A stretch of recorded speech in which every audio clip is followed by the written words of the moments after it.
আপনি যে দইয়ের মধ্যে দইটা কিনে খান, ওটা ব্যাকটেরিয়া কিনে খান। ওই ব্যাকটেরিয়া কি করে জানেন? আপনার শরীরের ভিতরে কিন্তু হচ্ছে খাবার হজমের জন্য ওই দইয়ের ব্যাকটেরিয়াটা উপকারী। ঠিক তেমনি করে দিনদার পাত্রপাত্রীর সন্ধানে ভিজিট করুন orthicdin.com। আমরা জমি চাষ করি না, যারা ফার্মার কৃষক আছেন ওনারা যে ওই যে জমি চাষ করার মানে কোনো কিছু বপন করার আগে যে চাষবাস করেন, ওটা কেন করেন জানেন? ওইখানে যে ব্যাকটেরিয়া আছে সে যাতে আরাম করে থাকতে পারে। ব্যাকটেরিয়া যদি এক জায়গায় আরাম করে থাকে তাহলে ওই জায়গায় ভালোভাবে হচ্ছে খাবার তৈরি হওয়ার জন্য যে ফসল উৎপাদন সেটা ভালো হবে। আপনি মনে করতেছেন আপনি বীজ দিলেন, পানি দিলেন, উপর থেকে সূর্যের আলো আসলো, জিনিস হবে, ঘন্টু হবে। ব্যাকটেরিয়া না হলে কিছুই হবে না। আল্লাহ খাবার দাবারের জন্য দেখেন আল্লাহ কি অসাধারণ। ব্যাকটেরিয়া যেই কাজটা করে এই কাজটা আমরা অন্য সারটার দিয়ে যদি করতে চাই তারপরও আমরা ওর মতো ন্যাচারালি করতে পারবো না। আমার কথা কি বুঝাইতে পারছি আমি?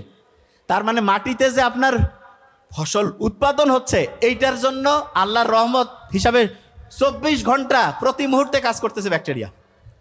তা আমার মতে প্রত্যেকটা জিনিস এরকম সায়েন্টিফিক্যালি আমরা যদি বুঝতে পারি, এবং এখানে যে অভিভাবকরা রয়েছেন শোনেন, লাস্টের 2-3 মিনিট আগে এই ওঠা যাবে না, এই থামেন, সবচেয়ে দামি কথাগুলো আমি শেষে বলি। খাতা কলম আমার স্পিচে আসার আগে অবশ্যই খাতা কলম আনবেন, সব তো খেলা হারিয়ে ফেলাবেন। 80% যাইতে যাইতে শেষ।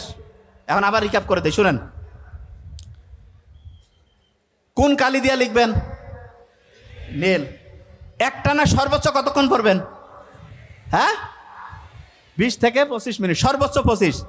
প্রত্যেক ঘন্টায় কয় মিনিট রিভিশন? এই তো দেখেন ছোটো বাচ্চাগুলোর ব্রেইন অ্যাক্টিভ আছে, এইলা খাঁটি ব্রেইন। আর বড় যত হয়েছে তত ধ্বংস, কারণ এই যে পিওর। Very nice, congratulation. 5 থেকে 7 মিনিট, 3 থেকে 5 মিনিট প্রত্যেক ঘন্টায় রিভিশন। 1 নাম্বার দিনে রিভিশন, তারপরে কয় নাম্বার দিনে?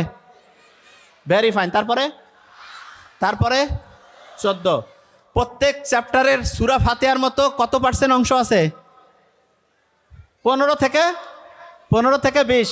15 থেকে প্রত্যেকটা চ্যাপ্টারে 15 থেকে 20% আগে পড়বেন, তারপরে বাকি পড়া পড়বেন এবং কন্টিনিউয়াস রিভিশন।